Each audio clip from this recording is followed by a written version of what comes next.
Hello, I'm Jack from TheJackSmit.com and welcome to something a bit different. I went back through the YouTube channel a little while ago and I realised that we've not actually done any reviewing of film style content since July of last year, and I was thinking to myself, coming back from the fantastic reel Chorley a little bit earlier today, we need to change that. And while I love doing Talking Smit about film as a live streamed in Vision podcast, logistically it's an absolute bugger to do, especially with YouTube Content ID being as arse-kicking as it can be.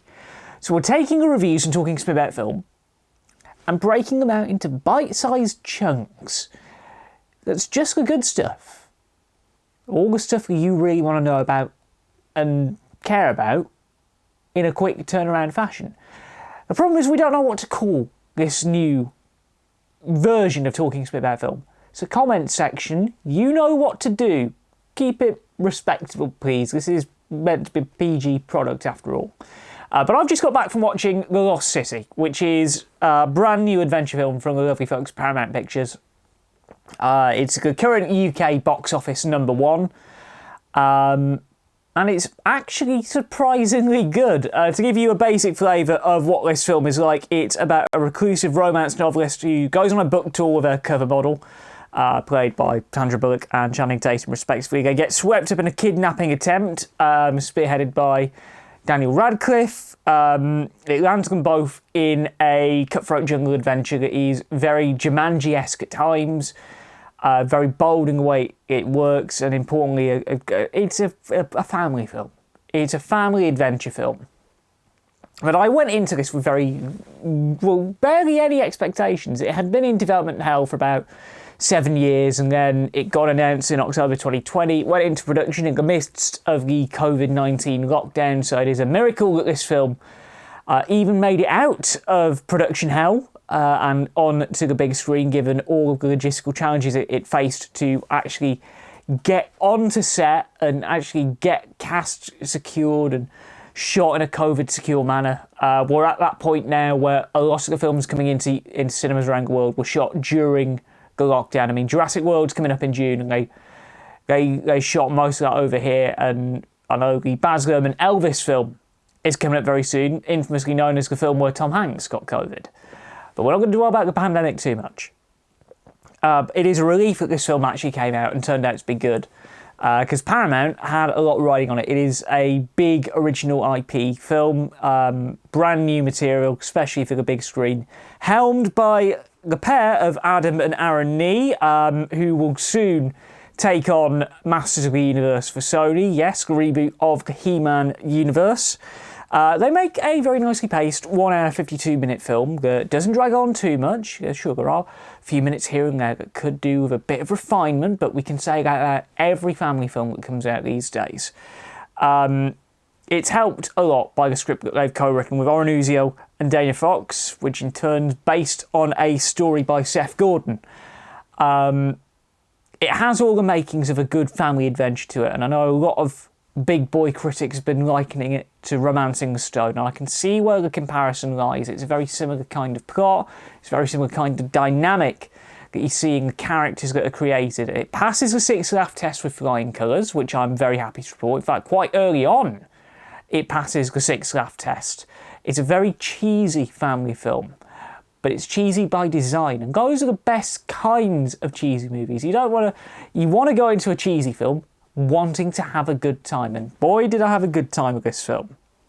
Handling cinematography, Jonathan Seller. He can do no wrong in my eyes. He's had a good body of work so far. Same can be said for the composer Peanut Toprak, continuing her stellar form of work that all kicked off with Captain Marvel back in 2019. It is good to see talents from films that have, I wouldn't say struggled to get an audience. I mean, if I remember rightly, Jonathan Seller worked on Atomic Blonde, which was one of my favourite films of 2017. His cinematography made a big part of what made that film work on so many levels. But what this technical team have done is they've created a film and a universe based within the realms of the fictional books that Loretta, the Sandra Bullock character, writes, but makes it in a way it doesn't feel too far-fetched, but at the same time it also feels ridiculously insane.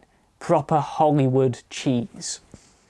On to those performances, and like I said, we've got Sandra Bullock as Loretta, and we've got Channing Tatum as Alan, or Dash, the cover model of Loretta's books in this universe. Now, Loretta is this romance novel writer who'd been a bit of a recluse following the death of her husband, who was an adventurer.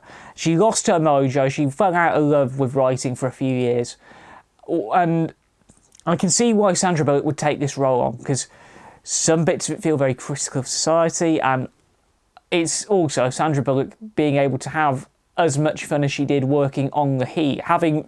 I'm filming this just as I've published a review on TheJackSmit.com, and I was thinking, while I was writing it, the way Sandra Bullock conveys herself in this reminds me of another film which she was in, and then it came to me as we hit record here.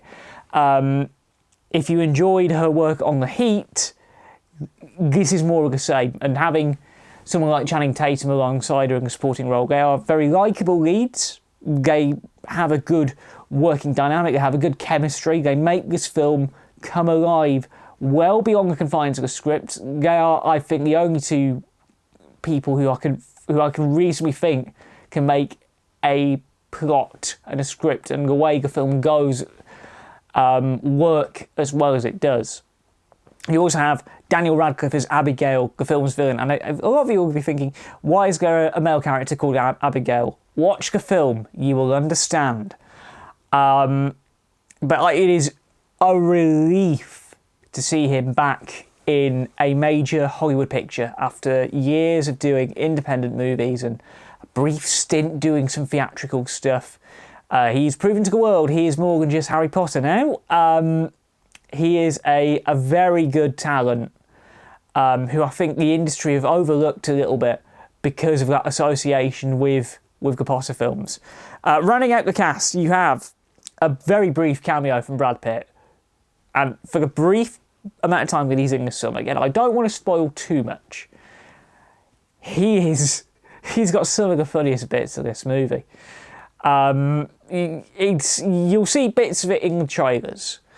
But he's in this film, and again, he's there to have fun.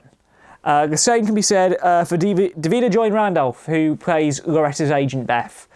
Ultimately, the comic relief to the film and the character who grounds this plot within the fictional and the real universes, because she's primarily in America, while Loretta gets taken to the so-called Lost City of D. I'm glad they changed the title to just The Lost City, because having Lost City of D on the BBFC Black Card would have prompted a bit of an outcry from the family, well, from the parents especially. And that brings me on to my final main point that I've mentioned in the review. The BBFC gave us a 12 certificate, and they gave this to quote the guidance. I have the iconic book here. They gave it a 12 for moderate violence, brief bloody images, sex references and language.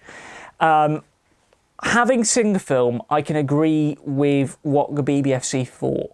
I know a lot of families have been to watch this film over the last week. As I record this, it's in its second week here in England. It opened straight at the UK box office #1, outgrossing Fantastic Beasts 3 by £100,000. Proof of proof we needed the Wizarding World's dying a slow death, but we'll deal with that another time. But they gave it a 12 for a very good reason, and I know a lot of families have been watching it because Easter holidays are coming to an end. My advice to parents who are bringing younger children, because again, 12A means you can bring anyone under the age of 12 unless they are accompanied by an adult. So if you are a responsible adult bringing young uns to this film, my advice to you, and I say this for every single 12 certificate film that comes out in UK cinemas, please, for the love of all things holy, check the guidance on the BBFC website before you book your tickets, okay? Because there are things in this film that might go over the heads of younger kids, some things that the adults will laugh at, and topics that might prompt some interesting discussion after you leave the cinema. So go into this kind of film prepared. There'll be a link to the BBFC guidance on this film in the description and in the pinned comment for those of you who want to look into it a little bit further. Now, ultimately, The Lost City, it's a film that won't appease everyone's cup of tea because, while a cheesy film will do well, some people will find it a bit much. I know it played to Odeon and Limitless customers the other week. It's had a lot of word of mouth traction. The big boy critics have been reviewing it very well. It's opened straight in at the number one. And the important thing for Paramount, and this will be the thing that is going to be where it's judged upon, it is going to make its money back, no questions asked. But for an original IP to do this well against something like Harry Potter, and also up against fellow Paramount film Sonic 2, it's found its place in the UK market. Good bit of counter-programming considering what else is coming up. I mean, we are 2 weeks away from Doctor Strange, so it's going to start phasing out from UK screens very quickly. But it is a good bit of wholesome family fun that I think everyone will enjoy. Got a 4-star review on the blog, and if we were doing this on proper Talking Smit about film with sound effects and everything, it would be getting a worth a watch rating from me. It is a very enjoyable film. It does have its issues, but I can easily see him taking this into another franchise. So that's what I thought of The Lost City. If you've seen the film, let us know what you thought in the comments below. Wholesome discussion, please. Keep it civil.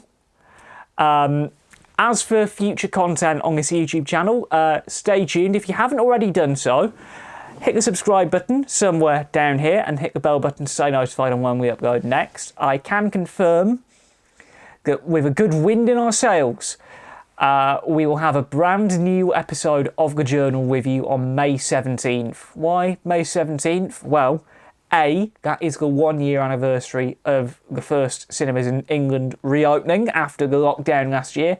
And B, is our big, nerdy, state of the industry episode where we break down the statistics and look back on how the first 12 months of the COVID recovery has gone.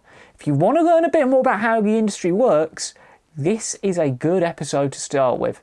That'll be with you at 8 PM on May 17th. But for now, enjoy the rest of the Easter holiday if you've not already gone back to work or school. Watch some great films at your local cinema, support the industry, and until then, and most importantly, we'll see you at the movies.